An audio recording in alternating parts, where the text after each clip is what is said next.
السلام علیکم ورحمۃ اللہ وبرکاتہ۔ آج ہم حصہ قواعد میں شعری اصطلاحات کی معلومات حاصل کریں گے۔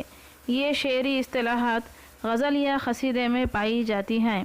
شعری اصطلاحات میں قافیہ، ردیف، مطلع اور مقطع کیا ہے یہ سمجھنے کی کوشش کریں گے۔ سب سے پہلے ہم دیکھیں گے قافیہ۔ وہ ہم وزن اور ہم آواز الفاظ جو اشعار کے آخر میں لیکن ردیف سے پہلے استعمال کیے جاتے ہیں قافیہ کہلاتے ہیں۔ ہم قافیہ الفاظ غزل یا قصیدے کے مطلع کے دونوں مصروں میں اور باقی تمام اشعار کے دوسرے مصرے کے آخر میں اور ردیف سے پہلے آتے ہیں۔ مطلع کے معنی ہے غزل کا پہلا شعر۔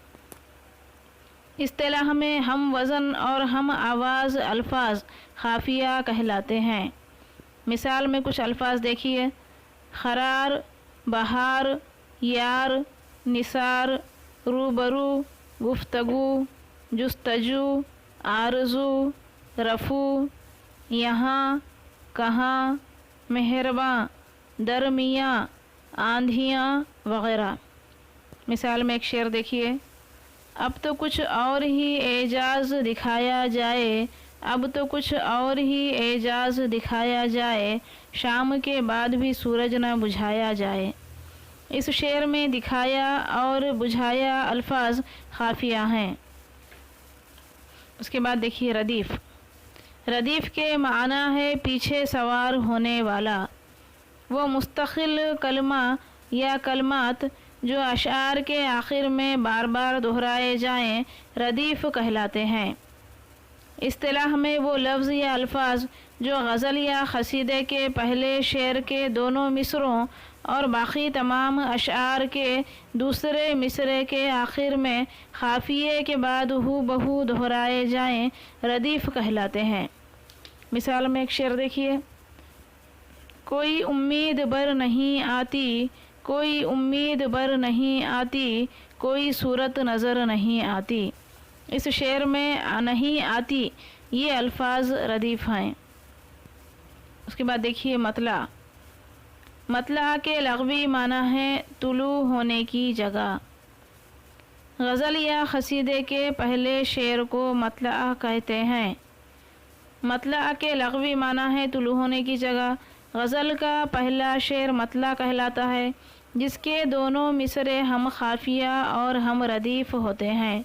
اگر غزل کا دوسرا شعر بھی مطلع ہو تو اسے مطلع ثانی کہتے ہیں۔ ہم قافیہ الفاظ غزل یا قصیدے کے مطلع یعنی پہلے شعر کے دونوں مصروں میں اور باقی تمام اشعار کے دوسرے مصرے کے آخر میں اور ردیف سے پہلے آتے ہیں۔ مطلع غزل کے مخصوص وزن، آہنگ، موسیقیت اور ردیف و قافیے کے ذریعے ایک ایسی فضا تیار کرتا ہے جس میں باقی اشعار یک کے بعد دیگرے اپنا جلوہ دکھاتے ہیں۔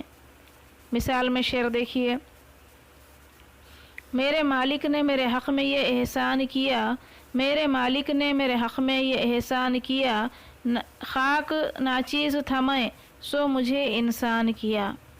دیکھیے یہ شعر مطلع ہے کیونکہ اس کے دونوں مصرے ہم قافیہ اور ہم ردیف ہیں۔ اس کے بعد دیکھیے مقطع۔ اصطلاح میں غزل یا قصیدے کا آخری شعر جس میں شاعر اپنا تخلص استعمال کرے مقطع کہلاتا ہے۔ یعنی مقطع کے لیے دو شرائط لازمی ہیں: نمبر 1 آخری شعر ہو یعنی غزل یا قصیدے کا آخری شعر ہو۔ نمبر 2 شاعر نے اپنا تخلص استعمال کیا ہو یعنی اس آخری شعر میں شاعر نے اپنا تخلص استعمال کیا ہو۔ غزل یا قصیدے کا آخری شعر ہو اور اس میں شاعر اپنا تخلص استعمال نہ کرے اسے ہم آخری شعر کہیں گے، مقطع نہیں۔ تخلص وہ مختصر نام ہے جسے شاعر اس غرض سے اختیار کر لیتا ہے کہ اسے اشعار میں استعمال کیا جائے۔ مثال میں شعر دیکھیے: اقبال تیری قوم کا اقبال کھو گیا، اقبال تیری قوم کا اقبال کھو گیا، ماضی تو سنہرا ہے حال کھو گیا۔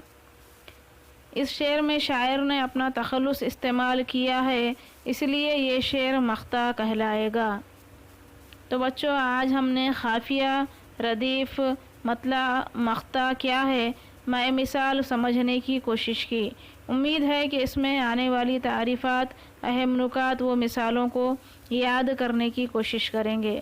خدا حافظ۔